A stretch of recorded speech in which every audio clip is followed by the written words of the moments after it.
Muy buenos días a todos y a todas.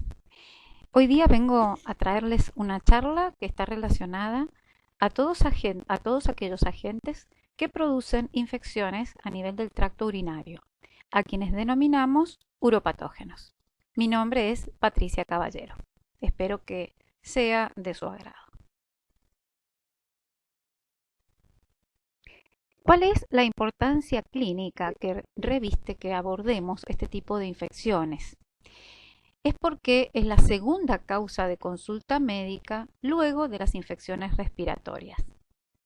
Se presenta en una cada 3 mujeres menores de 24 años y se estima que el 50% de las mujeres van a tener al menos un episodio de infección del tracto urinario sintomático en su vida.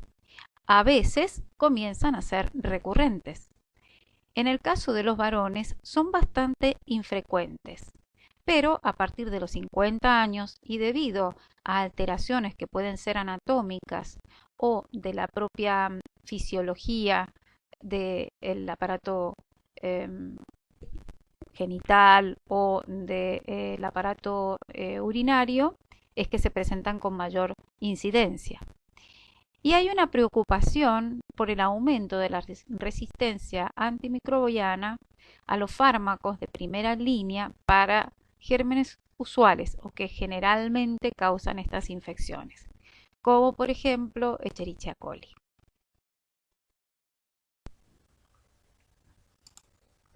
Bien, tenemos que recordar las estructuras del tracto urinario y cuáles son aquellas que están habitadas por microbiota habitual. Excepto la uretra distal, el meato urinario y el introito vaginal en el caso de las mujeres, por eso todo el aparato, digamos, del tracto urinario es estéril, desde la vejiga, los uréteres y el riñón. Y a su vez debemos recordar que tenemos un tracto urinario inferior que va a abarcar la uretra, el meato urinario, uretra y vejiga, y un tracto urinario superior, uréteres, pelvis renal y riñón.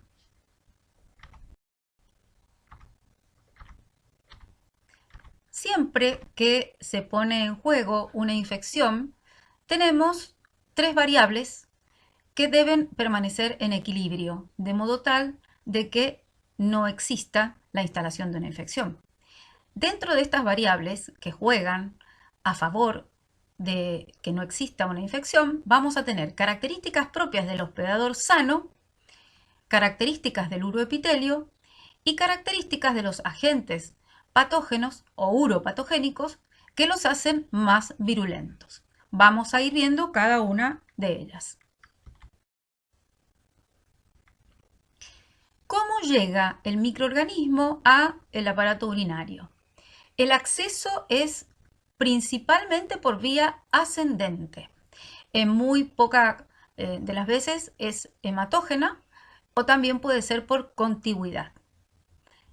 En el caso de los genitales femeninos, veamos que la distancia entre el ano y la uretra es más corta que lo que ocurre en el caso del varón. Y esto es un mecanismo de defensa, fíjense acá tenemos la distancia, es un mecanismo de defensa para que exista una menor incidencia de las infecciones urinarias en el varón que en la mujer.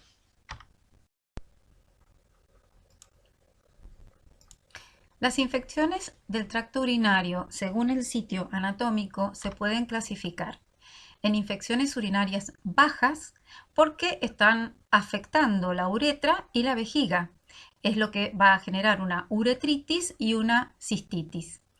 Si los microorganismos ascienden por el uréter llegando al riñón, van a generar una infección mucho más grave denominada pielonefritis o infección urinaria alta.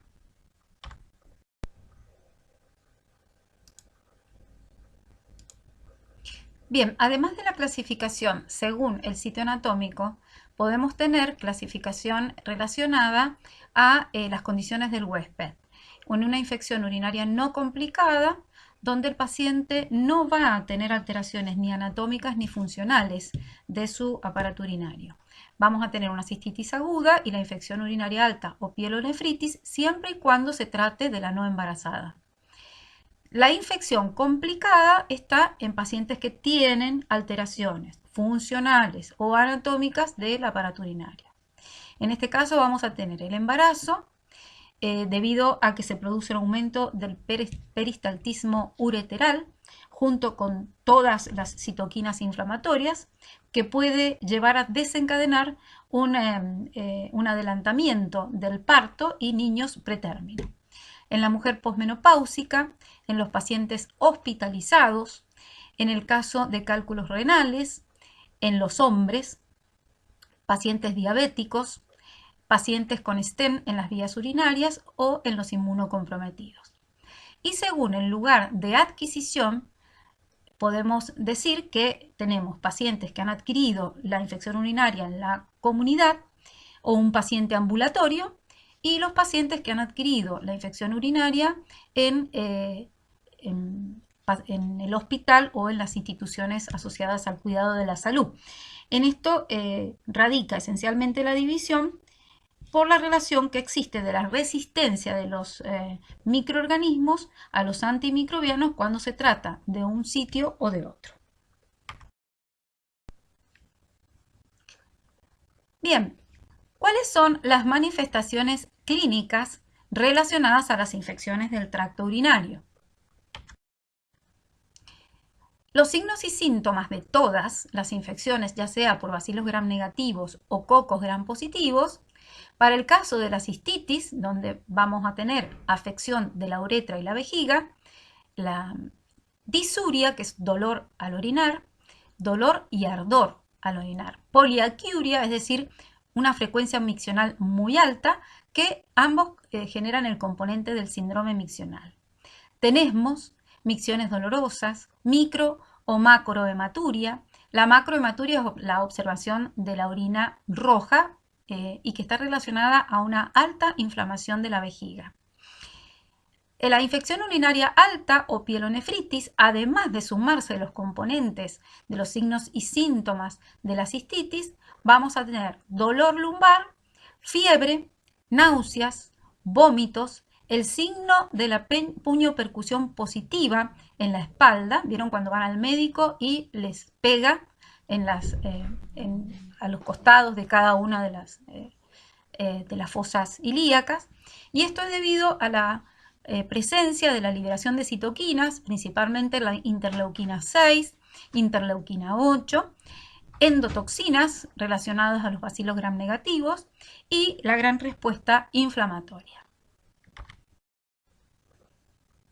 Bueno, esto es como para relacionar los signos y síntomas con lo que realmente se siente cuando tenemos que acudir al trabajo y nos faltamos por una infección urinaria, sobre todo si es una cistitis, pero es algo muy incómodo y muy molesto.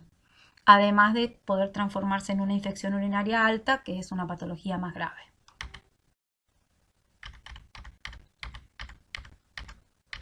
Perdón. Entonces, en la microbiota fecal, nosotros vamos a tener el microorganismo que se denomina uropatógeno. Es decir, no es el mismo microorganismo que forma parte del microbioma intestinal que nos favorece en la absorción de nutrientes, en la producción de ciertas vitaminas. Son microorganismos que tienen factores de patogenicidad específicos para adherirse y colonizar el uroepitelio. Entonces, este uropatógeno que se encuentra en la microbiota fecal o que puede estar colonizando el introito vaginal en el caso de la mujer, llega por vía ascendente, se disemina e invade la mucosa, que puede ser vejiga y quedar en una infección urinaria baja o en el riñón. Y a su vez, en el caso perineal, vamos a tener que queda como reservorio. De acá, en el caso de que la orina presente bacterias, esto es lo que vamos a denominar bacteriuria. Pero que la orina presente bacterias solamente no indica la presencia de infección urinaria. Por eso es que nosotros, a través de la clínica, a esa bacteriuria la tenemos que calificar en significativa o no significativa a través de los criterios clínicos y también lo que informa el laboratorio. Entonces, bacteriuria. Es la presencia de las bacterias en la orina. ¿Cuáles son los microorganismos que podemos encontrar en la uretra distal? Un montón. Streptococcus del grupo Viridans, Staphylococcus epidermidis, Gardnerellas, anaerobios, Corynebacterium, Lactobacillus y también algunas enterobacterias. Por eso es que cuando nosotros vamos a hacer la toma de muestra para el urocultivo, se hace la eliminación del primer chorro de modo tal que se eliminen los microorganismos de la uretra distal. Entonces, esto ya lo hemos dicho, según la clínica, infecciones sintomáticas o asintomáticas, según la evolución, las podemos clasificar en agudas y crónicas, y según los factores de riesgo, implicancias terapéuticas y pronósticas, complicadas y no complicadas.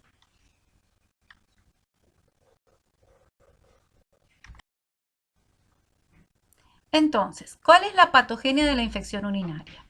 La bacteria llega, se adhiere a receptores específicos, allí se produce la colonización del epitelio, como en todas las patologías que hemos visto, y se produce la inflamación local con la liberación de citoquinas y componentes de la pared, que generan una infección. Entonces, cuando nosotros vamos a decir que ante una sospecha clínica de infección urinaria, la bacteriuria es clínicamente significativa, vamos a solicitar el urocultivo. Para esto entonces vamos a hacer una marcha microbiológica que implica una anamnesis, una toma de muestra que es muy decisiva, como se ha hecho. Ustedes en el trabajo práctico van a poder ver a través de la guía de trabajos prácticos y en lo que se les explica cómo se hace la toma de muestra. El examen macro y microscópico de la muestra, que en esto implica mucho la observación en el sedimento urinario y a la coloración de Gram, la presencia de polimorfonucleares, la presencia de las bacterias. Y posteriormente, algo que no ya habían visto en otros tipos de solicitudes de exámenes microbiológicos, que es el recuento de colonias. Siempre en el urocultivo se va a pedir el recuento de colonias. Y luego el cultivo, identificación y antibiograma. ¿Qué es este recuento de colonias? El investigador Cass estableció una correlación entre una bacteriuria significativa con la infección urinaria a través de un número de muestras que él pedía de urocultivo. Cuando pedía una muestra, encontraba el 85% de especificidad de relación entre una bacteriuria significativa con infección urinaria. Si aumentaba a 2 muestras, aumentaba el 95%, y si eran de 3 muestras, aumentaba el 99%. Entonces, fue establecido únicamente para diferenciar entre contaminación e infección en mujeres con pielonefritis aguda y bacteriuria asintomática, sin que sea aplicable a otros grupos de población. ¿Cómo se hace este recuento de colonias? Se utiliza la orina sin centrifugar, es decir, la orina que trae el paciente, y se produce la siembra en una estría, luego se sigue haciendo una segunda estría y una tercera estría. Si los microorganismos crecen en la primera estría, yo voy a decir que hay una bacteriuria no significativa, es decir, que hay un recuento menor a 10 a la 4 unidades formadoras de colonia. Si se produce el crecimiento en la primera y en la segunda estría, voy a decir que hay una bacteriuria sospechosa, porque está entre 10 a la 4 y 10 a la 5 unidades formadoras de colonia. Y si se produce crecimiento en las 3 estrías, digo que hay una bacteriuria significativa, que es mayor a 10 a la 5 unidades formadoras de colonia por mililitros. 10 a la 5 son 10.000 bacterias por mililitro. Pero este criterio o este punto de corte no es único, porque se correlaciona el recuento con la infección urinaria según la clínica del paciente, la edad, factores predisponentes, etc. ¿Qué quiero decir con esto? Que, por ejemplo, en un niño de 4 años que tiene infecciones del tracto urinario recurrentes, para él un recuento de 10 a la 3 o 10 a la 4 unidades formadoras de colonia se va a considerar significativo, porque el microorganismo no ha sido eliminado completamente. Pero generalmente en mujeres sanas, que no tienen recaídas o recidivas, los recuentos de colonia asociados a sedimento patológico son mayores a 10 a la 5 unidades formadoras de colonia. Esto también lo Pardo, que es un profesional dedicado al estudio de los urocultivos y los criterios de interpretación. Fíjense acá, en el caso de las mujeres, con síntomas o no de infecciones urinarias, vamos a tener que generalmente son mayores a 10 a la 5 unidades formadoras de colonia, en el 95 y el 80% de los casos. A diferencia de los hombres, que un recuento entre 10 a la 3 y a 10 a la 5 unidades formadoras de colonia representan el 95% de los casos. Recuerden que esto se asocia también a el sedimento urinario, un sedimento de tipo patológico que indica la presencia de polimorfonucleares. Factores del huésped que previenen de las infecciones del tracto urinario. Bien.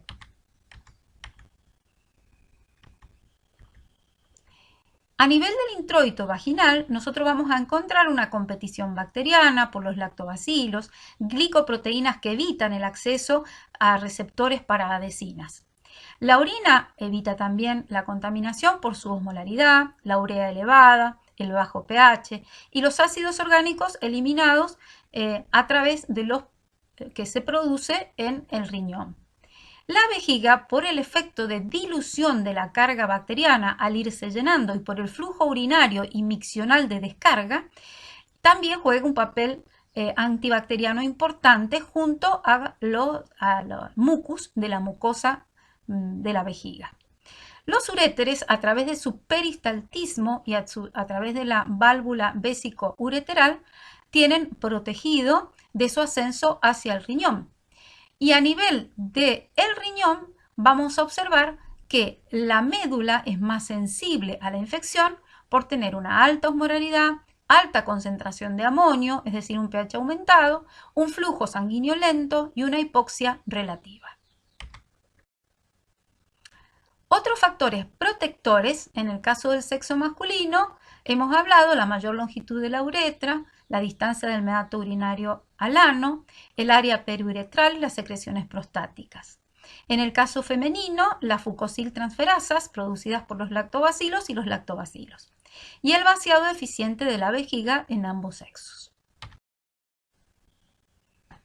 Bueno, esta es una diapositiva ilustrativa de lo que acabamos de decir, cómo las bacterias desde que son uropatogénicas, desde el recto o desde el introito vaginal, pueden ascender y producir infección a nivel vesical. Pero si yo tengo un vaciado correcto de la vejiga que arrastra esos microorganismos, entonces mantiene libre de infecciones y evita la adherencia de los microorganismos.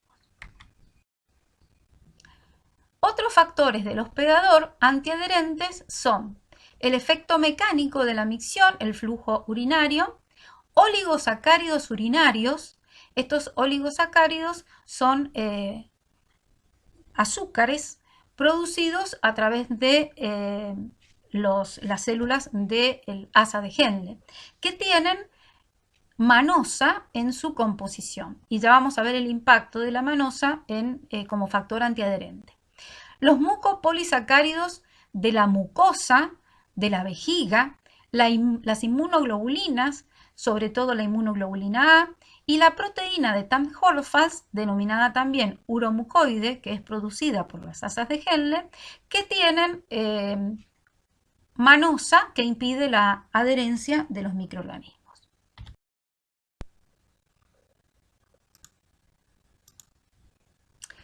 Los factores del huésped que predisponen a las infecciones del tracto urinario.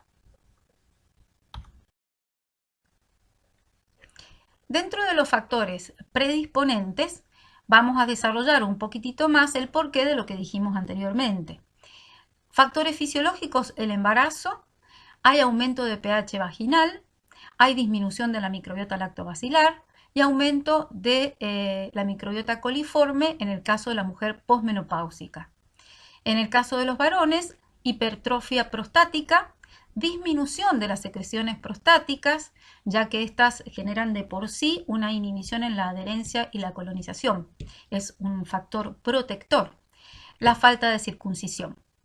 En relación a los factores anatómicos, tanto para mujeres como para varones, tenemos estrechez ureteral, estenosis, reflujo urinario, que a veces está asociado a alteración de la válvula vésico-ureteral. Esto hay que tener mucho cuidado en lactantes y hasta niños de 3 años, porque en el caso de los lactantes, sobre todo, se manifiesta por fiebre alta, no tiene deseos de comer, entonces siempre hay que pensar, si no hay un foco faríngeo, en una infección urinaria, sobre todo en los varoncitos. También esto es lo que se denominan anormalidades congénitas, entonces la alteración en la válvula vésico-ureteral. Lo otro que va a ocurrir en este caso es que los microorganismos suben hasta el riñón y en este caso pueden dejar lesiones renales. Estasis por retención, instrumentación, factores relacionados al comportamiento. Ya hemos dicho que 1 de cada 3 mujeres van a padecer un episodio de infección urinaria en su vida y generalmente está asociado al inicio de las relaciones sexuales por un mecanismo de arrastre de microbiota del introito vaginal hacia la uretra. El retraso también de la micción, el uso de diafragmas y jaleas espermicidas. En el caso de los varones, práctica de sexo anal, porque vamos a encontrar allí los microorganismos productores de los uropatógenos, digamos, las parejas sexuales con colonización coliforme vaginal, la infección concomitante, prostatitis, epididimitis. Y en el caso de ambos, mujeres y varones, factores genéticos asociados al grupo sanguíneo, ABO, no secretor, Lewis secretor y sanguíneos menores y no secretores. Bien, podemos ayornar también a lo dicho anteriormente en relación a la edad. Fíjense los factores de riesgo entre 15 a 50 años, principalmente el coito, diafragma, espermicida, embarazo, antibiótico terapia previa y litiasis. Entre 50 a 70 años, la pérdida de estrógenos, cirugías urogenitales, incontinencia. Y en mayores de 70, incontinencia, cirugías urogenitales y estados mentales alterados. Agentes etiológicos relacionados a infecciones del tracto urinario. En forma genérica, porque ya vamos a dividir en pacientes ambulatorios y hospitalizados, podemos decir que Escherichia coli uropatogénica produce entre el 70 al 95% de las infecciones del tracto urinario.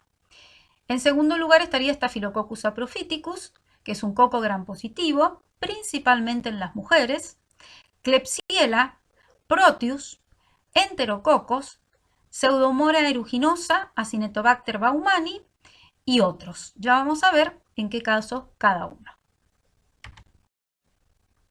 En los pacientes ambulatorios, Escherichia coli lleva el 80% de los casos y luego, en segundo lugar, Staphylococcus saprophyticus en mujeres.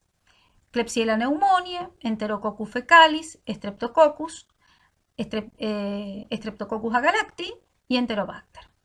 ¿Qué ocurre en los pacientes hospitalizados? Fíjense cómo baja el porcentaje. Escherichia coli pasa al 50% de agente causal de infección urinaria porque hay otros agentes como Pseudomonas aeruginosa, que ya vimos en la clase anterior, del 10 al 20% de los casos, Enterococcus fecalis, del 10 al 20% de los casos y Cándida también el 20% de los casos. ¿Cuáles son los factores de patogenicidad de las enterobacterias implicadas en infección urinaria?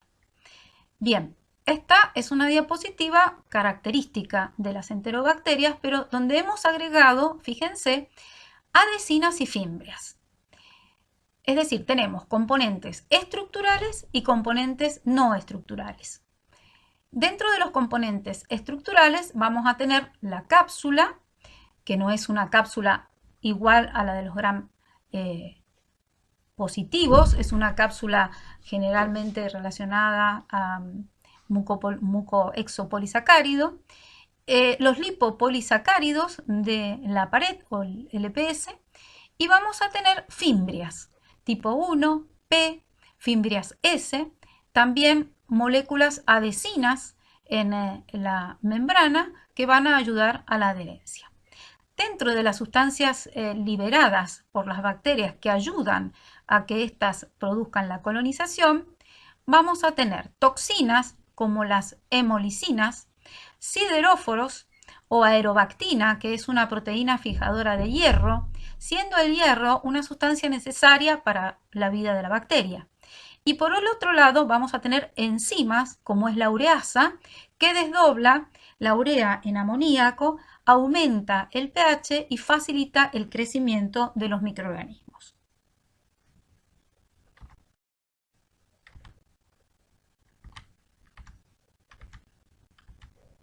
Bien, si nosotros pensamos, podríamos decir Escherichia coli es la causa de las infecciones urinarias por una prevalencia, porque se encuentra en mayor proporción en el intestino del hombre. Pero esta teoría de la prevalencia quedó totalmente desvalidada debido a que la microbiota predominante en el intestino del hombre son los anaerobios y las infecciones urinarias no están producidas por anaerobios. Entonces, la teoría más importante es la teoría de la patogenicidad especial, que explica que estos microorganismos tienen ciertos factores de patogenicidad propios que los hacen uropatogénicos. Entonces, la sola prevalencia en heces como microorganismo facultativo representa solo el 2% de la microbiota colónica. Los anaerobios no producen infecciones urinarias, que son los que están en un 90%. Por ende, hay otros factores que posibilitan a E. coli y otras enterobacterias a ser protagonistas de infecciones urinario. Entonces, Escherichia coli como patógeno, como uropatogénico, se ha basado en criterios genéticos, clínicos y cepas de Escherichia coli que se clasifican en cepas comensales que están en la microbiota habitual, patógenas intestinales que ya han visto y patógenas extraintestinales donde están las uropatogénicas que son las que estamos desarrollando en este momento, las que producen meningitis neonatal y bacteremias.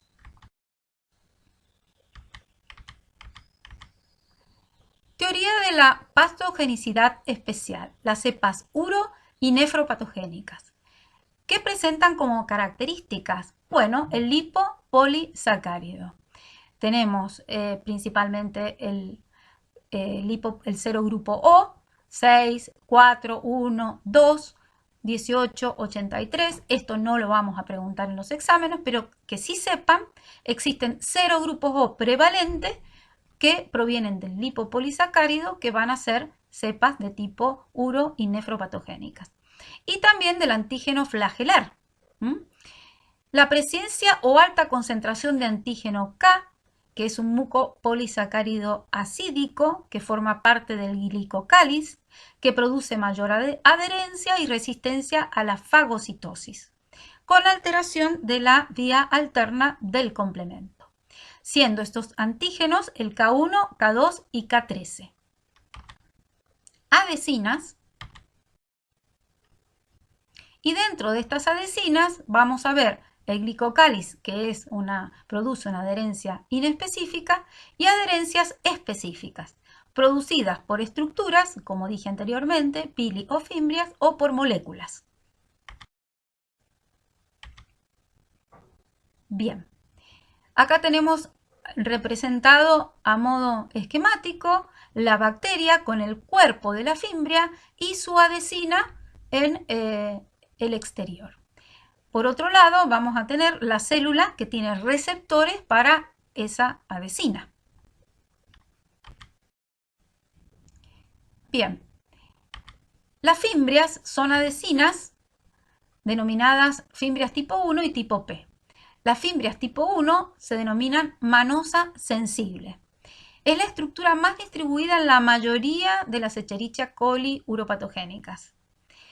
La fimbria más la manosa no produce hemoaglutinación, es decir, que no se adhiere a los eritrocitos y tampoco permite la adherencia a el epitelio,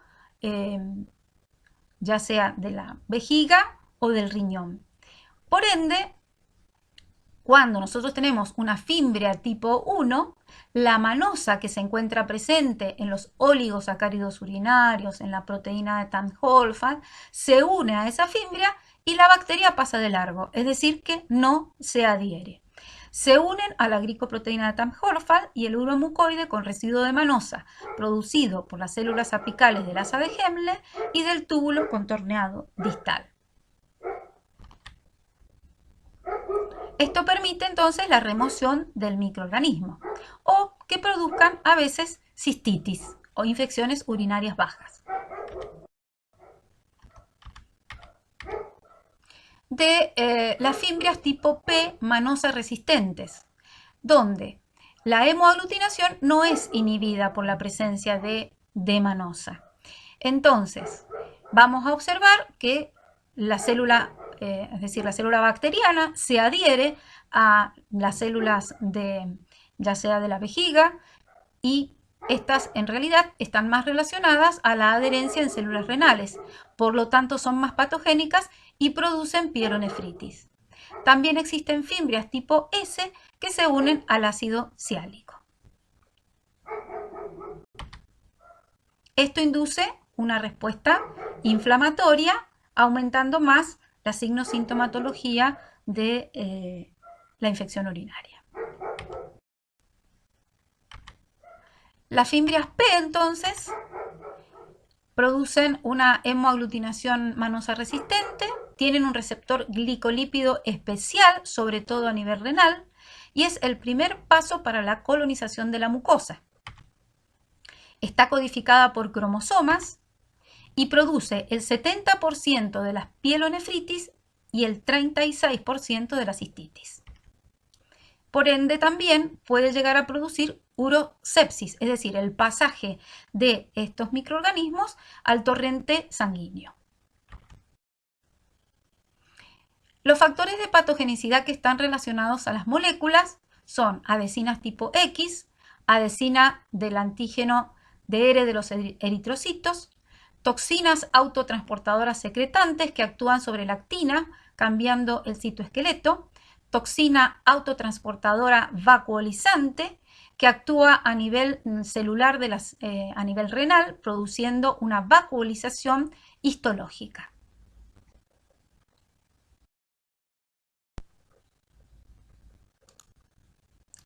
Lo que acabo de decir lo traducimos en esta diapositiva. Fíjense la contaminación periuretral de Escherichia coli que puede ascender y producir cistitis.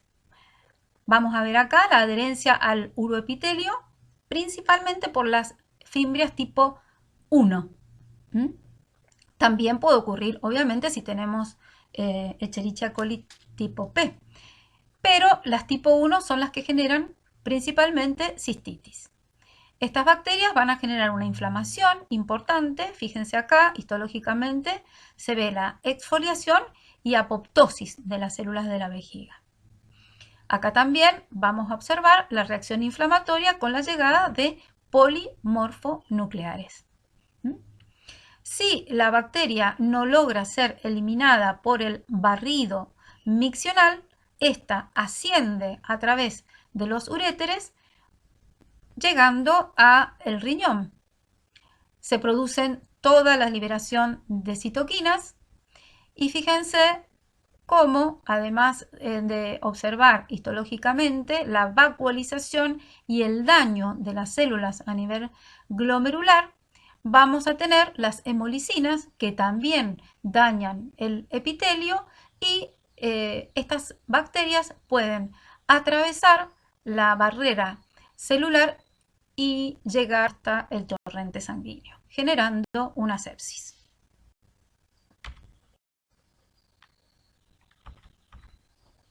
Las hemolicinas, codificadas por plásmidos, generan poros en la membrana citoplasmática del huésped.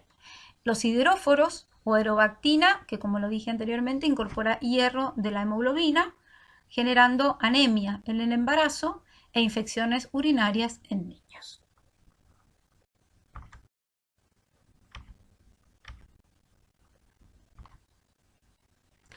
También otros factores de patogenicidad son la producción de las endotoxinas con activación del sistema de la coagulación, fibrinolítico, complemento y quininas, lo que ustedes ya vieron en shock.